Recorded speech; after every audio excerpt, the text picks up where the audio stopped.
Hi అందరికీ. Big hi. ఓ చక్కటి కథ, సామాజికం ఈ కథ.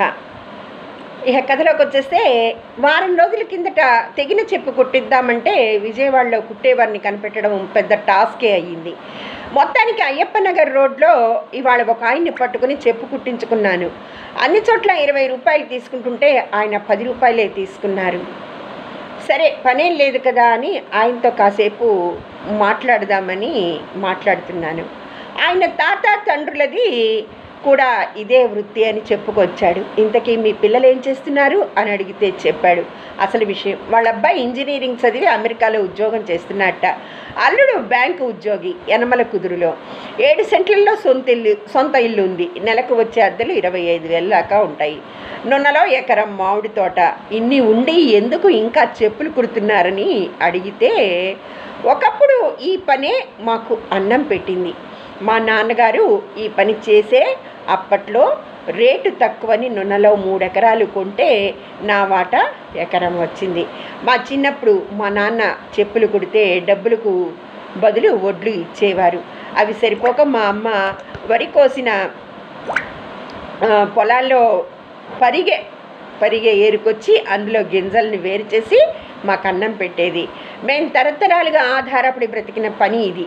డబ్బులున్నా ఈ పని చేస్తేనే నాకు తృప్తిగా ఉంటుంది అని ఆయన చెప్పిన మాటలు అద్భుతంగా అనిపించాయి. మీరు ఎప్పుడైనా రండి, ఉదయం నుంచి సాయంత్రం 7 దాకా ఇక్కడే ఉంటానని చెప్పాడు కూడాను. వెనక కావాల్సినంత ఆదాయం ఉందన్న ధీమా లేదు. ఒకరోజు కుట్టకపోతే ఏం కాదులే అనే ఆలోచన లేదు. అందుకే ఆదివారం కూడా అక్కడే ఉంటాడు అతను. నా తర్వాత మరొక ఆయన వచ్చి 200 నోటికి చిల్లరుందా అని అడిగితే, పర్లేదు సార్, ఈసారి వచ్చినప్పుడు ఇవ్వండి అంటూ ముందు చెప్పు కుట్టించుకొని తీసుకుని కుట్టేశాడు. సింపుల్గా ఉండే ధనవంతులు మనకు రోల్ మోడల్. సుధా నారాయణమూర్తి సాదాసీదా నేత చీరలు కట్టుకుంటే అదొక ఆశ్చర్యం మనకి. మరి సెలబ్రిటీలు రోడ్డు పక్కన దాబాలో తింటే అది ఒక వార్తే.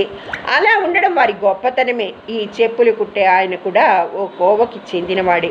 ఆయనకు చదువు లేదు. ఒక నిరుపేద కుటుంబంలో పుట్టి పెరిగాడు. పిల్లల్ని చదివించుకున్నాడు. ఇవాళ కూర్చుని తినే స్థితిలో కూడా ఉన్నాడు.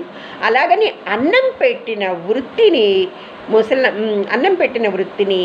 ఆయన వదల్లేదు. 59 ఏళ్ల ఆ ముసలాయనకి పళ్ళు ఊడిపోయే దశ వచ్చింది. అందుకే మాట స్పష్టంగా రావట్లేదు. నిరంతర కష్టం వల్ల ఒంట్లో ఇంకెలాంటి రోగాలు చేరలేదు. ఉదయం అన్నం తిని రావడం, మధ్యాహ్నం భోజనానికి వెళ్ళొచ్చి మళ్ళీ రాత్రి వరకు అక్కడే చెప్పులు కుట్టడం, ఇదే సంతృప్తి అంటున్నాడు ఆయన మాటల్లో. మరి ఆయన వైపు నుంచి చూస్తే ఆయనకి ఇదే విలాసవంతమైన జీవితం. ఈ మధ్య ఫేస్బుక్లో ఓ ఫోటో చూసా. పచ్చని పొలాల మధ్యలో చిన్న పంపు సెట్ లాంటి ఇంట్లో ఒక ఆయన దర్జాగా కూర్చున్న ఫోటో అది. ఈ ఆనందం ఎంత పెద్ద బంగళాలో ఉన్నా వస్తుందా చెప్పండి అనేది ప్రశ్న. విలాసం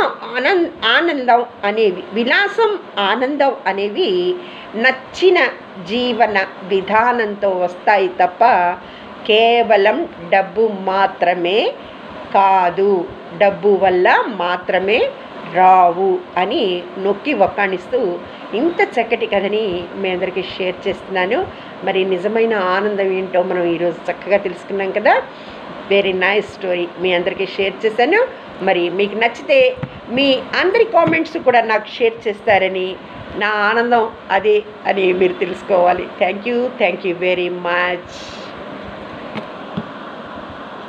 Bye.